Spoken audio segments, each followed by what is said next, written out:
Hello, my name is Tracy Allen, and I want to welcome you to Cooking with Some Friends.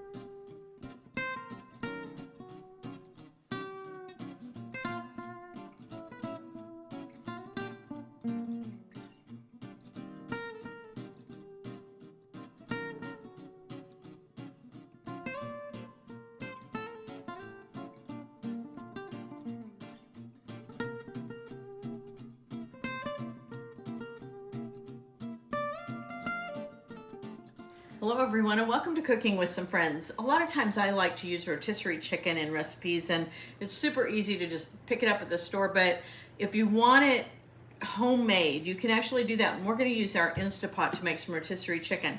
And so I have my chicken that I've cut extra fat off, any that I saw, and I patted the whole thing dry inside and out. Now I've made a rub that has 2 teaspoons of salt, a teaspoon of fresh ground pepper, 2 teaspoons of dried thyme, 2 teaspoons of paprika, 1 teaspoon of dried oregano, 1 teaspoon of onion powder, half a teaspoon of garlic powder. And so I'm going to rub that in inside and out of my chicken.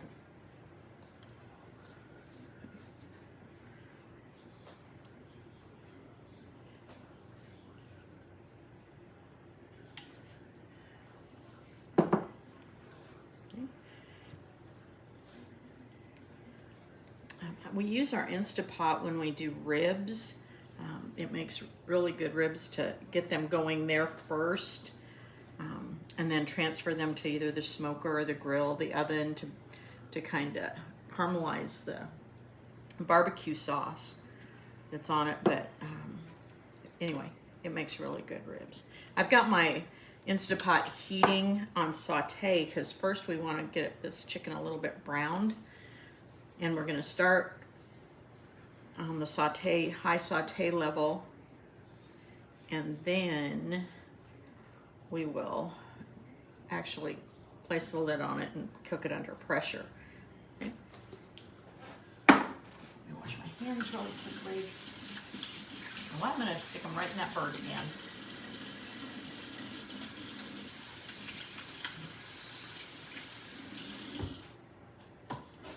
I have 2 tablespoons of vegetable oil I want to put in our pot that's heated. And before I put this in breast side down, I have a whole lemon that I want to stuff in the cavity of the bird. You can hear that's nice and hot. So I'm going to put this in breast side down, cook it for about 4 or 5 minutes till it browns up, then carefully flip it over, and then I'll show you what comes next. So we let our chicken brown on one side and flipped it. Now it's got to go for 4 or 5 minutes on that side. Okay, so we seared the chicken on both sides. Then we took it out, we being Ron, because he lifted it out for me. Then I put the rack into our Instapot, and now I'm going to pour a cup of chicken broth in. And then we're going to set this to pressure cook for about 28 minutes, and then let the pressure release naturally. You can look at your directions for your particular Instapot, but you want this on a high pressure cook for 28 minutes.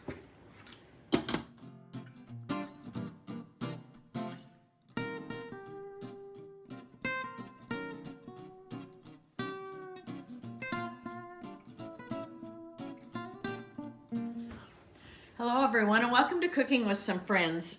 Tonight I am going to put some tuna steaks on the grill, and I like tuna steaks. I'm not a big fan of canned tuna, but canned tuna and tuna steaks actually come from 2 totally different species of tuna fish. So they don't taste alike. My husband doesn't like canned tuna at all, but tuna steaks are a different story. And when I went to culinary school, we had, at the school I went to in Daytona Beach, they had some of the best tuna steaks, but really Louisiana is one of the best places to get tuna steak because the Gulf waters there actually support the growth and the population of tuna.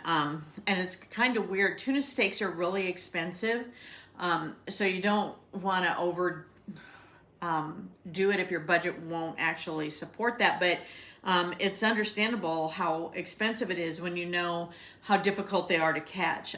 When you stop and think that they can swim 47 miles an hour, that they can be 7 feet long, weigh over 400 pounds, they're quite the catch. And so it's no wonder they're so expensive. And really, right now, everything's expensive. When you're looking to buy tuna steaks, make sure they're nice and red in color, and the texture is firm. You just want them bright and firm.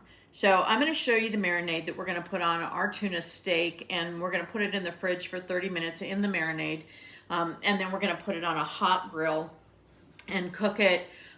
Some places will tell you 1.5 to 2 minutes per side.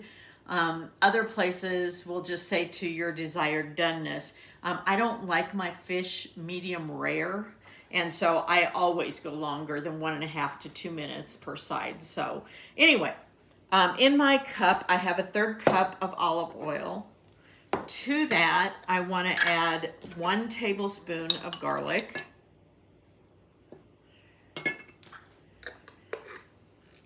And then I'm going to put in 1 tablespoon of honey.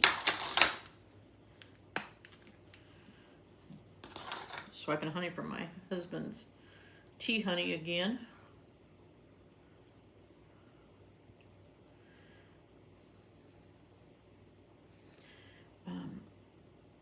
And there are a lot of different marinades. Some have soy sauce in them.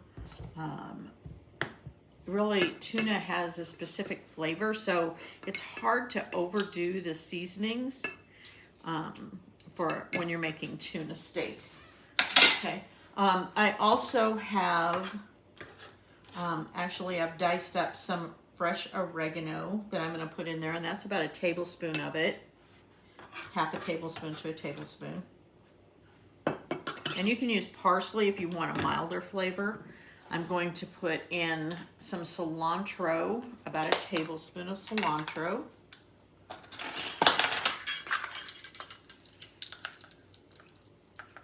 Minus what's on my counter. And then I want to add some ground cumin, about 1/2 teaspoon.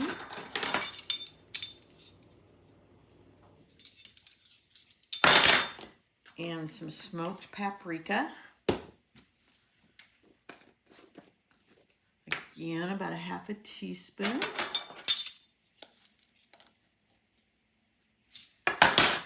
And then salt and pepper. And it's really to taste, about 1/2 teaspoon of each.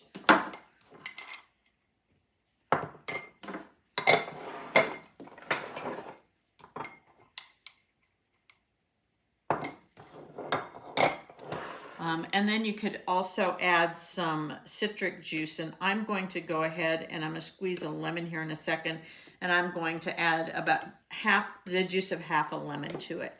And then I'm going to put it in my Ziploc with my steaks. Okay, I have my fresh lemon juice. I'm going to add that to it. Stir those together.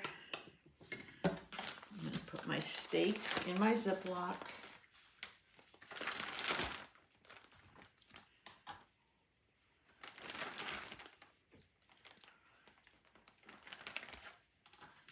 And when we put these on the grill, after they've marinated for 30 minutes, when we put these on the grill, I'm going to take some of the marinade and baste.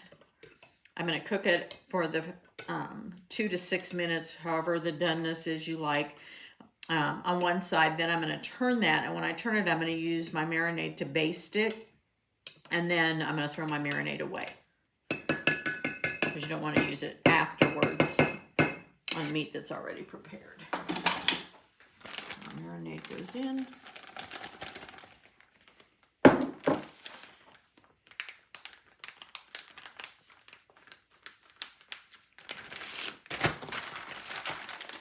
It's all over the steaks, and I'm going to put this in the refrigerator for 1/2 an hour.